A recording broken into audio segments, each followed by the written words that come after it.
Bonjour à chacun et chacune. Je vous invite à lire avec moi, ou en tout cas à écouter ce verset d'Acte 22, verset 14, tiré de notre lecture du jour. Alors il m'a dit, le Dieu de nos ancêtres t'a choisi d'avance pour te faire connaître sa volonté, pour que tu voies le juste et que tu entendes sa voix. Quelle vocation pour Paul! C'est Ananias, le disciple, qui lui donne cette parole. Mais quelle vocation! Connaître la volonté de Dieu, voir Jésus le juste et l'entendre, entendre sa voix. Quelle vocation! Cela est renforcé ou précisé dans le verset suivant, verset 15. Car tu seras son témoin devant tous les hommes pour leur annoncer tout ce que tu as vu et entendu. Tout ce que tu as vu et entendu. Voir Jésus le juste et l'entendre, entendre sa voix. Dans la lecture de demain, vous verrez comment le Seigneur s'est montré et se fait entendre et a fait entendre sa voix à l'apôtre. C'est la lecture de demain. En y réfléchissant, en lisant ces discours, les discours de Saul de Tarse, de Paul, dans le livre des Actes, en lisant ces enseignements dans les épîtres, nous sommes en fait au bénéfice de cette révélation que Dieu a faite à Paul, celui à qui il a été donné de voir et d'entendre par la grâce de Dieu et par le don des Écritures, par le Saint-Esprit. Dieu nous met dans la possibilité de nous aussi voir et entendre Jésus le juste et de connaître sa volonté. Est-ce que j'exagère en disant cela?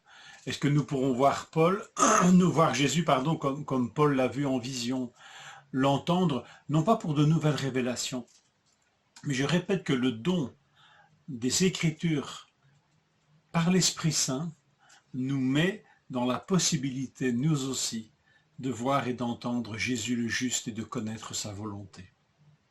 Je lis ceci dans Éphésiens 1, verset 13. « Et nous aussi, après avoir entendu la parole de la vérité, l'évangile de votre salut, en lui vous avez cru et vous avez été scellés du Saint-Esprit qui avait été promis. Vous avez entendu la parole de la vérité, vous avez entendu sa voix au travers de l'évangile. » C'est un petit peu ce que Paul rappelle aux Éphésiens, et c'est ce qui nous est rappelé à nous aussi. Entendre l'évangile, c'est entendre la voix de Christ, entendre la voix de Dieu. Et nous avons entendu la parole de la vérité, l'évangile de notre salut. Et nous pouvons y revenir sans cesse, entendre sa voix.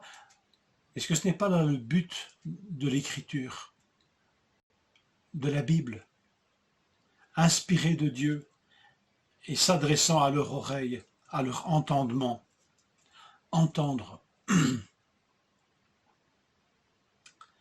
Éphésiens 1, 18.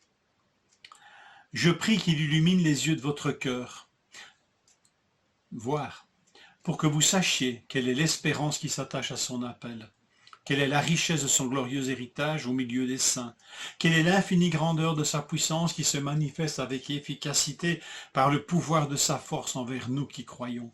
Cette puissance, il l'a déployée en Christ quand il l'a ressuscité et l'a fait asseoir à sa droite dans les lieux célestes, au-dessus de toute domination, de toute autorité, de toute puissance, de toute souveraineté, de tout nom qui peut être nommé, non seulement dans le monde présent, mais encore dans le monde à venir. Il a tout mis sous ses pieds et il l'a donné pour chef suprême à l'Église, qui est son corps, la plénitude de celui qui remplit tout en tous. Nous aussi, au travers des mots inspirés de l'Écriture, nous pouvons voir Jésus ressuscité, Quand nous lisons ce texte par l'Esprit Saint, avec le concours de l'Esprit, est-ce que nous ne sommes pas sollicités à voir Christ ressuscité, assis à la droite de Dieu, au-dessus de tout, chef de l'Église et remplissant tout en tous? Et ici j'ai pris des raccourcis dans cette lecture, mais en prenant le temps de lire avec l'adoration et cette dépendance de l'Esprit Saint, est-ce que ces paroles que nous avons là dans l'Écriture ne sont-elles pas propres à nous faire voir Christ dans sa gloire? Au travers des écrits de l'Ancien et du Nouveau Testament, inspirés par son esprit, il nous est donné d'entendre sa voix et de voir Dieu, Père, Fils et Esprit Saint, et aussi d'y discerner la volonté de Dieu pour nos vies.